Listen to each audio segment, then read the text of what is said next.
ডিগবৈ শোধনাগাৰৰ উদ্যোগত সামাজিক দায়বদ্ধতা আঁচনিৰ চুক্তিৰ স্বাক্ষৰ। ডিগবৈ শোধনাগাৰৰ উদ্যোগত সামাজিক দায়বদ্ধতা আঁচনিৰ অধীনত 6 সংগঠনৰ সৈতে বুজাবুজি চুক্তি স্বাক্ষৰ। 8খন এম্বুলেন্স প্ৰদান আৰু সামাজিক দায়বদ্ধতাৰ আঁচনিৰ জৰিয়তে IOCL 50 কিলোমিটাৰ ব্যাসাৰ্ধৰ এলেকা 3 কোটিৰো অধিক টকাৰ সাহায্য প্ৰদান, বিশেষকৈ কৃষি, স্বাস্থ্য আৰু শিক্ষাৰ ক্ষেত্ৰত প্ৰাধান্য দিয়ে।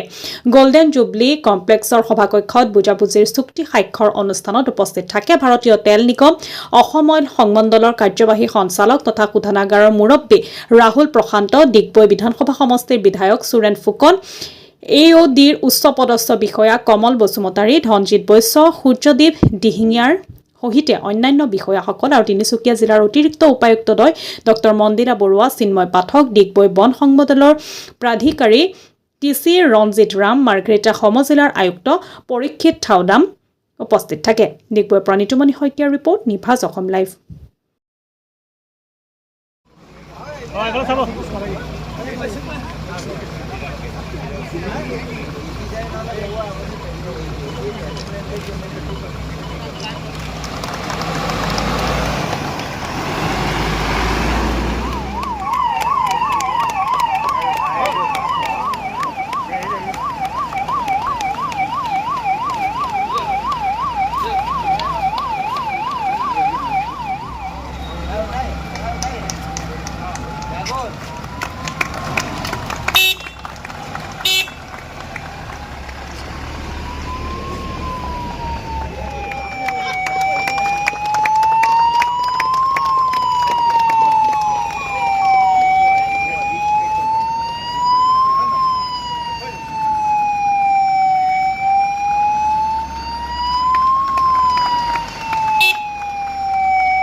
প্ৰায় 3 কোটিতকৈ অধিক টকাৰ বিশেষকৈ স্বাস্থ্য কেন্দ্ৰত যথেষ্ট তেওঁলোকে আজি সামগ্ৰী বিতৰণ কৰিছে, দিছে। আছে এম্বুলেন্স আছে, কেইবাখনো আমাৰ বিশেষকৈ TB মুক্তৰ কাৰণে বা মহিলাসকলৰ যিখিনি সমস্যা আছে বা আমাৰ 6খনকৈ MU চুক্তি হৈছে। বিশেষকৈ এটা কথা ক'ব লাগিব, শিক্ষা, স্বাস্থ্য আৰু কৃষি এই ক্ষেত্ৰত ডিগবৈ IOCL যথেষ্ট সহযোগিতা আগবঢ়াইছে। গতিকে আজি জিলা প্ৰশাসনৰ বিষয়সকল আছে, আমাৰ নতুনকৈ ED চাপ আহিছে, ৰাহুল প্ৰশান্তজী আছে, আমাৰ কমল দা আছে, ধনজিৎ দা আছে, তেখেতসকলে যথেষ্ট সহযোগিতা আগবঢ়াইছে আৰু ইয়াত উপস্থিত আছোঁ। আৰু বিভিন্ন NGOক যিখিনি সামগ্ৰী দিছে, মই তেখেতসকলকো কৈছোঁ আন্তৰিকতাই ৰাইজৰ মাজলৈ গৈ কিনে এইখিনি বিতৰণ কৰিব লাগে। আৰু আমাৰ যিখিনি এতিয়াও ভিতৰুৱা অঞ্চল আছে, গ্ৰাম্য অঞ্চল, চাহ বাগিচা অঞ্চলৰ এটা এৱাৰনেছ প্ৰগ্ৰেম কৰিব লাগে। গতিকে স্বাস্থ্যৰ ওপৰত আজি আটাইতকৈ বেছি গুৰুত্ব দিয়া হৈছে। গতিকে যুটীয়া সঞ্চালক আজি তিনিচুকীয়া জিলাৰ জয়ন্ত ভট্টাচাৰ্য ডাঙৰীয়া আছে। গতিকে মই আশা ৰাখিছোঁ অহা দিনবিলাকত যিখিনি বিশেষকৈ আজি গ্ৰাম্য অঞ্চল, চাহ বাগিচা অঞ্চল বা আমাৰ টাউনশ্বিপত যিবিলাক আমাৰ স্বাস্থ্য কেন্দ্ৰ আছে, ইয়াত যিখিনি ইকুইপমেণ্ট দিয়া হৈছে, তেওঁলোকে যথেষ্ট কাম কৰাৰ ক্ষেত্ৰত তেওঁলোকে এটা ত্বৰান্বিত গতিৰে যাব বুলি আমি আশা কৰিছোঁ। ভাল হ'ব। আৰু বিশেষকৈ মাননীয় মুখ্যমন্ত্ৰী ডাঙৰীয়াক আমি ধন্যবাদ দিম, মাননীয় প্ৰধানমন্ত্ৰী ডাঙৰীয়াক ধন্যবাদ দিম।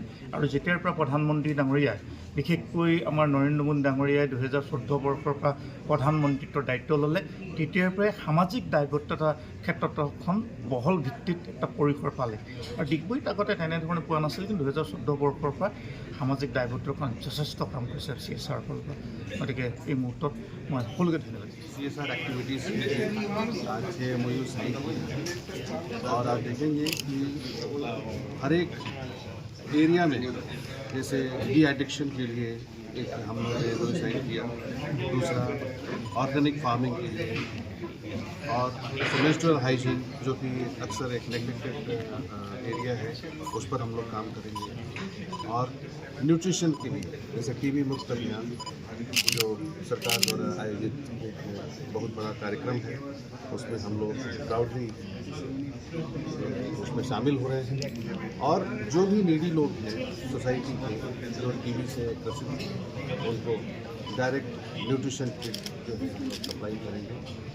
और इंडियन ऑयल का जो एक मेन कोर वैल्यूज है, केयर एंड नेशन फर्स्ट, उसी के तहत हम लोगों ने CSR का ये सब कार्यक्रम हम लोगों ने लिया है ये सब। और डेफिनेटली इंडियन ऑयल एक अच्छी सोसाइटी, एक हेल्दी सोसाइटी बनाने के कार्य में अग्रसर है। Thank you.